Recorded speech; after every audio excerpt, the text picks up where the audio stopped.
चल निकाल पैसे, मेरी दारू खत्म हो गई है, मुझे बोतल लेनी है, चल। मेरी दोनों बच्चियों के कपड़े फट गए हैं, मैं उन्हें कपड़े तक नहीं दिलवा पा रही हूँ, और आप हैं कि आपको अपने पीने की पड़ी है। छी, कैसे बाप है आप, शर्म आनी चाहिए आपको। मैं तुझसे पैसे मांग रहा हूँ और तू मुझे लेक्चर देने में लगी हुई है। तू ऐसे नहीं मानेगी। हाँ, रुक, तुझे अभी ठीक करता हूँ। हरीश ने बहुत सारी शराब पी रखी थी। वो गुस्से में चूल्हे के पास रखा एक बड़ा सा बर्तन उठाता है और उससे भावना के सर पर वार कर देता है, जिससे भावना के सर से खून निकलने लगता है। फिर गुस्से में हरीश वहाँ से चला जाता है। फिर भावना अपने सर का खून साफ करके एक कपड़े का कतरन अपने सर पर बांध लेती है, जिसके बाद वो अपनी दोनों बेटियों के फटे हुए कपड़े सिलने लगती है। शाम को भावना अपनी दोनों बेटियों को खाना परोसती है। क्या माँ, आज फिर से रोटी जामुन की सब्जी के साथ ही खानी पड़ेगी? हाँ माँ, हमें कब से दूसरी सब्जी खाने का मन है, आप कभी तो दूसरी सब्जी बना दो ना माँ। बच्चों, आजकल मेरा काम थोड़ा मंदा चल रहा है और बाजार में सब्जी भी बहुत महंगी मिल रही है। वो तो हमारे आंगन में जामुन का पेड़ है, जिस कारण मैं तुम्हें इसकी सब्जी बनाकर खिला पाती हूँ। लेकिन माँ, अपने आंगन में ये जामुन का पेड़ आखिर आया कहाँ से? ये बात सुनकर भावना पुरानी यादों में खो जाती है। बेटी, मुझे बहुत जोरों की भूख लगी है, पिछले 3 दिन से कुछ नहीं खाया है। तेरे पास कुछ भी खाने को है तो इस बूढ़ी को दे दे बेटा। भावना 2 रोटी सब्जी के साथ अम्मा को खाने को देती है। मेरे पास तुझे देने के लिए इस जामुन के पौधे के अलावा और कुछ भी नहीं है, इसे तू अपने आंगन में लगा लेना, एक दिन ये तेरे बहुत काम आएगा।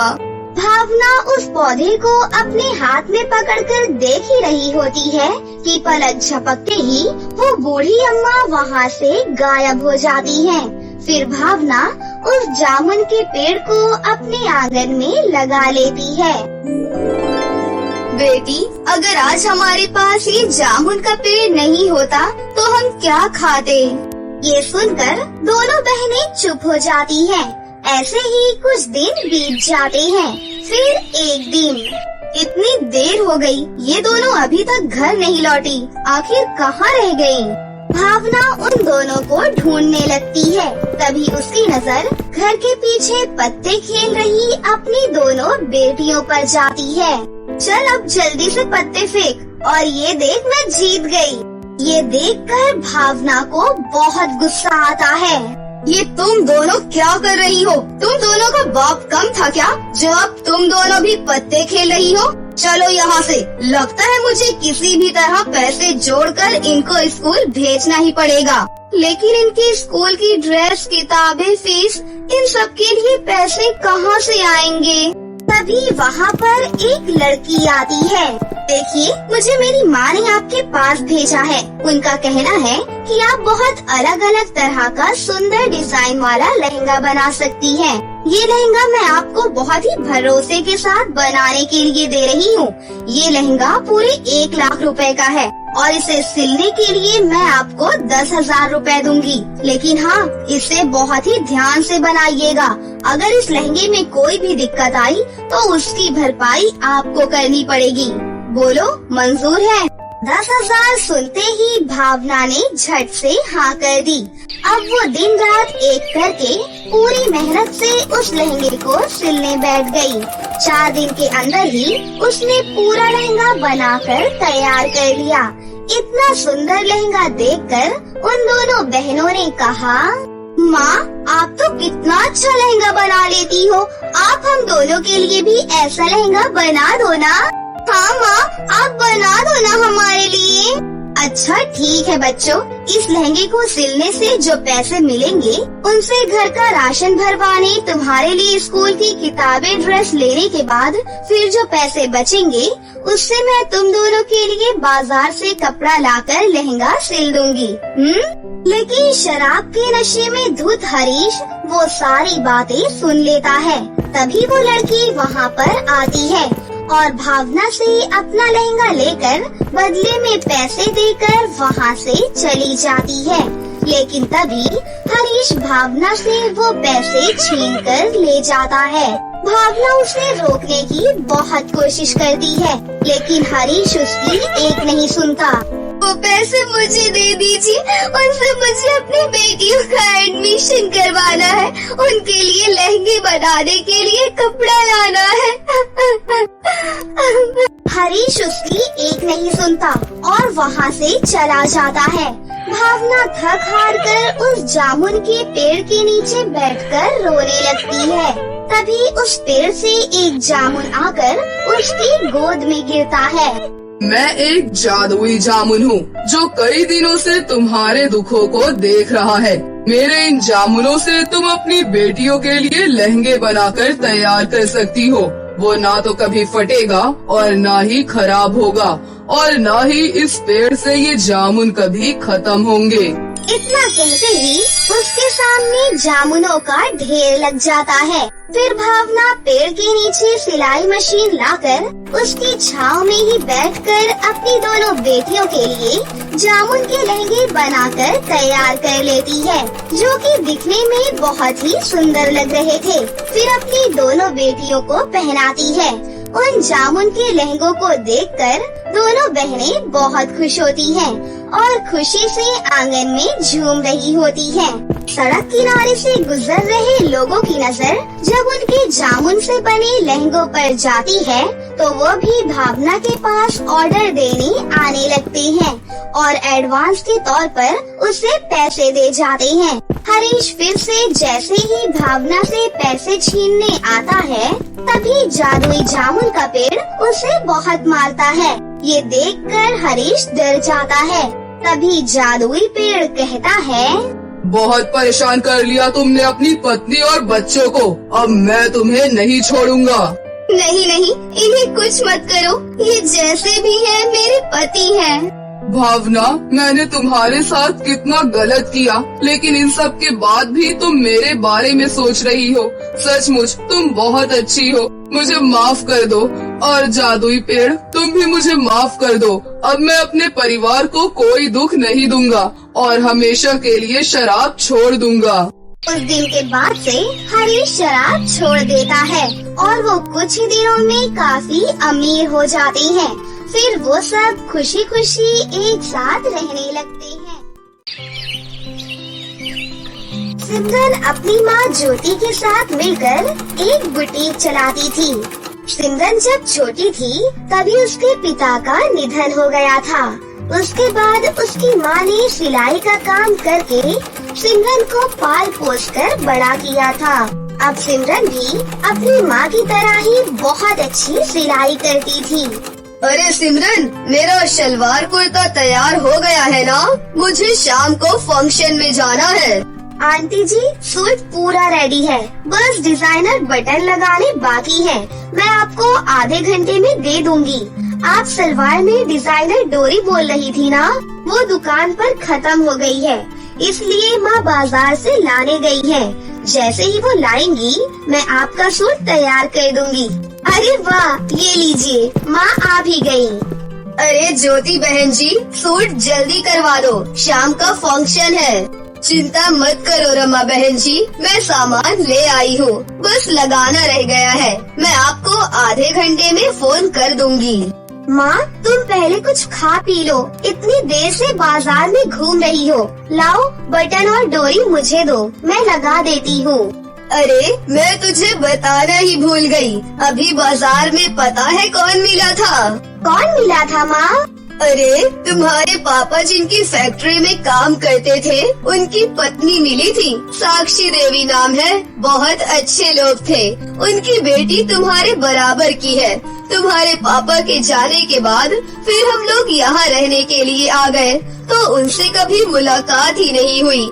आज मिली तो बता रही थी उनकी बेटी की शादी होने वाली है। मैंने भी उन्हें बताया कि हम एक छोटा सा बुटीक चलाते हैं, तो खुश हुई सुनकर। बोल रही थी अपनी बेटी की शादी के लिए थोड़े सूट सिलवाने हैं, तो मैंने कहा कोई बात नहीं, दे जाना, अच्छे से तैयार कर देंगे हम लोग। क्यों, ठीक है ना? हाँ हाँ ठीक है। माँ वैसे वो कब आएंगे? वो कल आएंगी अपनी बेटी के साथ सूट देने के लिए। अगले दिन साक्षी देवी अपनी बेटी रीना के साथ शादी के सूट देने के लिए आ जाती है। ये मेरी बेटी रीना है, इसी की शादी है। अच्छा, चिंता मत करो बेटी, हम तुम्हारे लिए शादी का बहुत बढ़िया सूट तैयार करेंगे। सिमरन बहुत ही अच्छे डिजाइनर सूट तैयार करती है। आओ रीना, मैं तुम्हारा नाप ले लेती हूँ। जल्दी लेना, मुझे काम से जाना है। इसका मतलब तुम मुझे घर नहीं छोड़ोगी? मैं यहाँ से फिर अकेली ही घर जाऊँ? हाँ मम्मी, मुझे बहुत जरूरी काम से जाना है। एक काम करो, आप ऑटो या कैब बुक कर लेना। अच्छा, मुझे आने में थोड़ी देर हो जाएगी। और तुम्हारा हो गया, मैं जाऊँ? हाँ, मैंने नाप ले लिया है। उसके बाद रीना वहाँ से चली जाती है। इससे पता है कि मुझे ये ऑटो और कैब बुक करने नहीं आते, फिर भी बार बार वही गलती करती है। शादी सर पर है और इसे घूमने से ही फुर्सत नहीं है, कहीं भी निकल जाती है। कौन समझाए, बिल्कुल नहीं सुनती। इसके पापा से कुछ कहूँ तो वो कहते हैं कोई बात नहीं, मायके में ऐश करने दो। आंटी जी, मैं आपकी कैब बुक कर देती हूँ। साक्षी जी, कैब आने में अभी टाइम है, मैं सामने की दुकान से चाय मंगवा लेती हूँ, थोड़ी चाय पी लेना। सिमरन कैब बुक कर देती है, फिर साक्षी देवी वहाँ से चली जाती है। तुम प्रमोद की वाइफ से कपड़े सिलवा रही हो? अच्छा, उन्होंने बुटीक खोला हुआ है, सुनकर बड़ी खुशी हुई। प्रमोद भी बहुत ईमानदारी से मेरी दुकान पर काम करता था, बहुत ही नेक इंसान था वो। मुझे पता है, इसीलिए मैंने सोचा रीना की शादी के सूट सिलवा लूंगी, तो थोड़ा उन्हें भी फायदा हो जाएगा। रीना नहीं आई तुम्हारे साथ? तुम अकेली आई हो? वो घर में टिकती कहाँ है, पता नहीं कहाँ घूमते रहती है। शादी के दिन नजदीक आ रहे हैं, थोड़ा तुम भी समझाया करो। चलो कोई बात नहीं, आ जाएगी थोड़ी देर में। सिमरन और उसकी मम्मी रीना की शादी के सारे सूट तैयार करने लगती है। सारे सूट सिलकर साक्षी देवी के घर पहुंच गए थे। सूट बहुत ही सुंदर तैयार किए हैं सिमरन बेटा, तुमने इन पर बहुत ही सुंदर डिजाइन किया है। रीना देखो, तुम्हारी शादी के सूट आ गए हैं। मम्मी, आपको पता है मुझे इन सब में कोई इंटरेस्ट नहीं है। आपको ठीक लग रहा है ना? तो बस अभी मेरे पास टाइम नहीं है, मेरी पार्लर की बुकिंग है, मुझे पार्लर जाना है। रीना, कल शादी है, तुम अकेले पार्लर जा रही हो, किसी को साथ लेकर जाओ। मम्मी, अब मैं कोई बच्ची नहीं हूँ, आ जाऊंगी थोड़ी देर में। अच्छा आंटी, अब मैं चलती हूँ। फिर सिमरन चली जाती है। अगले दिन रीना की शादी थी। साक्षी देवी और उनके पति ने शादी की सारी तैयारियां कर ली थी। साक्षी देवी ने सिमरन और उसकी माँ ज्योति को भी शादी में बुलाया था। सब लोग शादी में पहुँच चुके थे, बस इंतजार था तो रीना के मंडप में आने का। पर जैसे ही साक्षी देवी रीना को लेने के लिए उसके कमरे में जाती है, तो वो देखती है कि रीना वहाँ पर नहीं है। रीना एक चिट्ठी छोड़कर भाग गई थी। तभी सिमरन वहाँ से गुजरते हुए साक्षी देवी को रोता हुआ देख लेती है। उसे ये बात पता चल चुकी थी कि रीना शादी छोड़कर चली गई है। आंटी जी, रीना का नंबर होगा, आप कहे तो मैं कॉल करके देखती हूँ, क्या पता उठा ले। हाँ, मिलाओ तो जरा। सिमरन रीना के मोबाइल पर फोन मिलाती है। रीना सिमरन का फोन उठा लेती है। रीना, तुम्हें पता है सब लोग आ चुके हैं, शादी का मंडप तैयार हो चुका है, मेहमान तुम्हारी राह देख रहे हैं, लड़के वाले हमारा इंतजार कर रहे हैं। तुम कहाँ हो और ये चिट्ठी में क्या लिख कर गई हो कि तुम्हें ये शादी नहीं करनी है? ये सब क्या है बेटा? मम्मी, ये सब सच है। मुझे शादी करनी ही नहीं थी। मैं किसी और से प्यार करती हूँ। आपने और पापा ने मेरी बात को नहीं माना, इसीलिए अब मैं अपने प्यार के साथ भाग कर शादी कर रही हूँ। मैं अब नहीं लौट सकती। फोन काट दिया, किसी और से शादी कर रही है। मैं क्या जवाब दूँ सबको? कुछ समझ ही नहीं आ रहा। रीना के पिता को भी सारी बात पता चल जाती है। वो गुस्से में भर जाते हैं, पर उस समय कोई कुछ भी नहीं कर सकता था। लड़के वालों को कमरे में बुलाकर सारी बात बताई जाती है। सिमरन भी वहीं पर खड़ी थी। अब एक ही रास्ता है जी, अगर आप लोग रीना की जगह सिमरन को अपने घर की बहू बना ले। और नहीं, ये कोई जबरदस्ती नहीं है। सिमरन बहुत अच्छी लड़की है। हम इसका भी कन्यादान वैसे ही करेंगे जैसे रीना का करना चाहते थे। समधी जी, हम जानते हैं हम गलत हैं। हमारी बेटी यहाँ से भाग गई है। हमारी इज्जत अब आपके हाथों में है। रीना के माता पिता रोने लगते हैं। तभी दूल्हा, जिसका नाम संजय था, वो बोला, मुझे सिमरन से शादी करने में कोई एतराज नहीं है। सिमरन, क्या तुम मुझसे शादी कर सकती हो?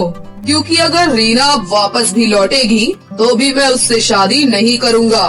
उसने शादी जैसे पवित्र रिश्ते का अपमान किया है। पर मेरे संस्कार ऐसे नहीं है कि मैं बूढ़े माता पिता को रुलाकर समाज के सामने उनकी इज्जत गिराकर यहाँ से बिना दुल्हन के चला जाऊँ।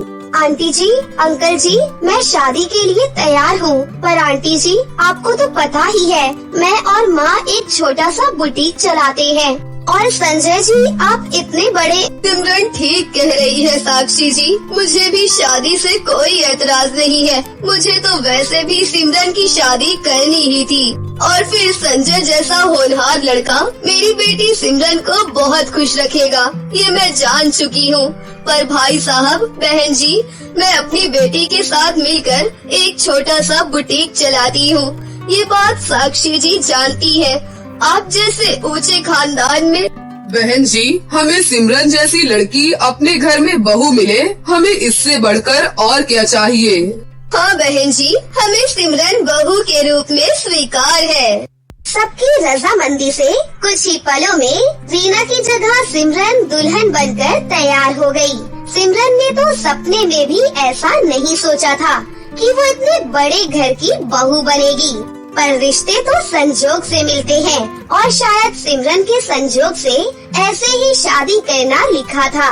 ज्योति भी बहुत खुश थी कि उसकी बेटी एक बड़े घर की बहू बनी। सिमरन के कारण साक्षी देवी के घर की इज्जत बच गई।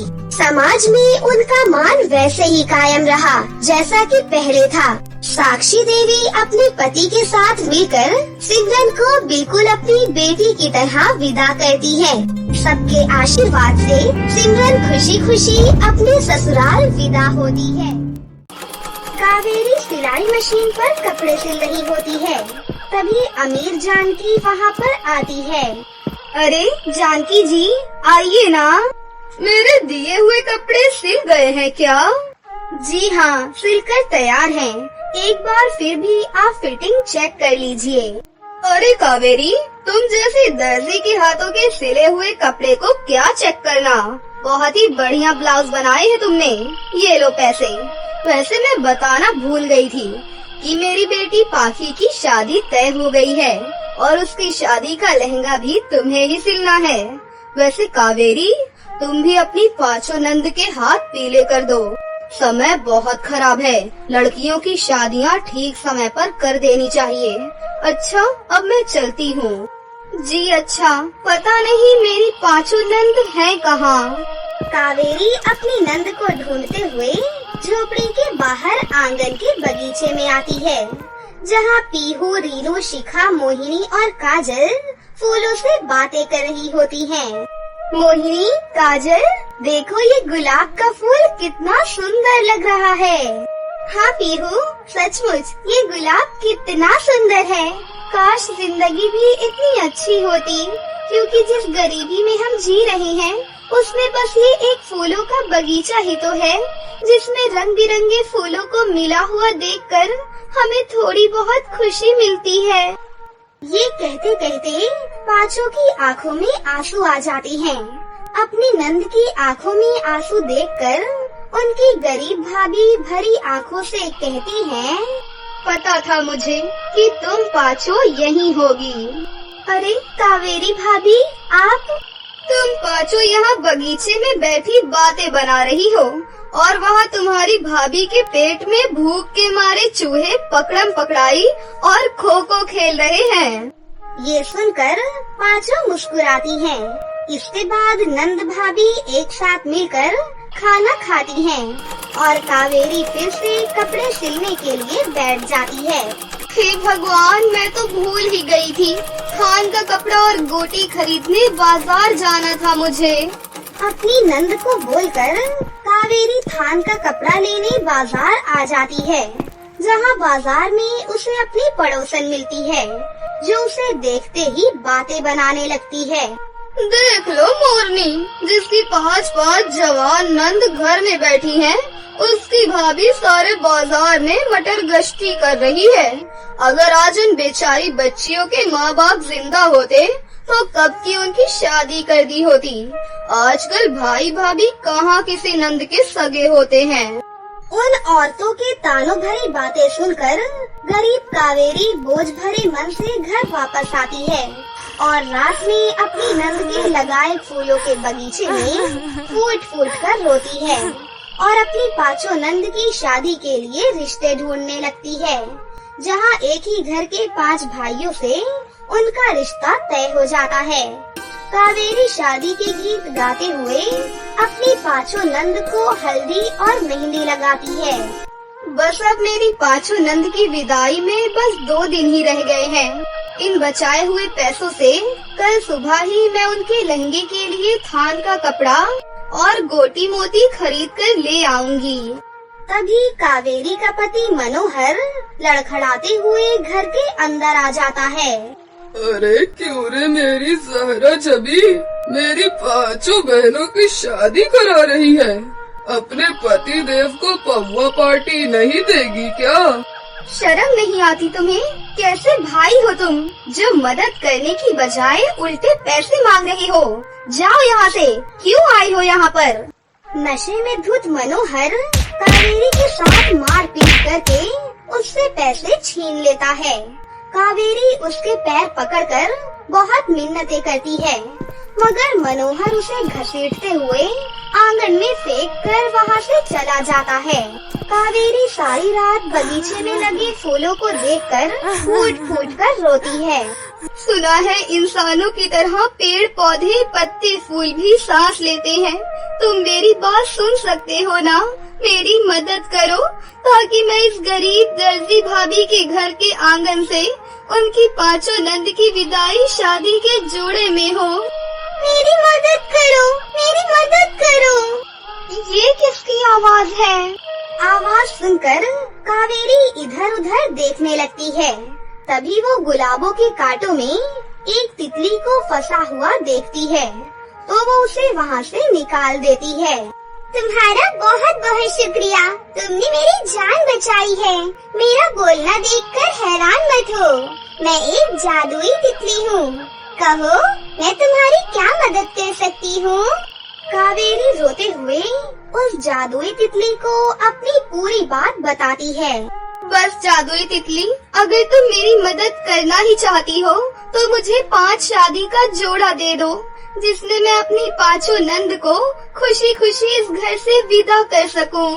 ये सुनकर जादुई तितली हर फूलों के डाल पर मंडराती है, जिससे सभी फूलों की डालियों में एक चमकीली सी चमक फैल जाती है और सारी कलियां खिलकर बहुत सारे फूल बन जाते हैं।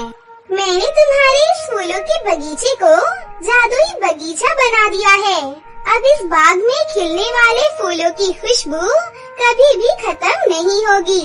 और ना ही वो फूल कभी बासी होंगे और वो ना ही मुरझाएंगे। शुक्रिया जादुई तितली। देखना, अब ये गरीब भाभी अपनी पाचो नंद की विदाई के लिए इन फूलों से बहुत ही सुंदर लहंगा सिलेगी। फूलों में जादू डालकर वो तितली वहाँ से गायब हो जाती है और कावेरी जल्दी जल्दी ढेरों फूलों को तोड़कर अंदर ले आती है। अच्छा हुआ मैंने लोगों के कपड़े सिलकर बचे हुए कतरन को इकट्ठा करके रखा था। अब फूलों का लहंगा सिलने में ये कतरन ही मेरे काम आएंगे। बेचारी गरीब भाभी सारी रात जागकर कतरन से एक लहंगा सिलती है और फिर जादुई फूलों से महकते हुए फूल से उसे सजा देती है, जिससे फूलों का वो लहंगा बहुत ही खूबसूरत लगने लगता है।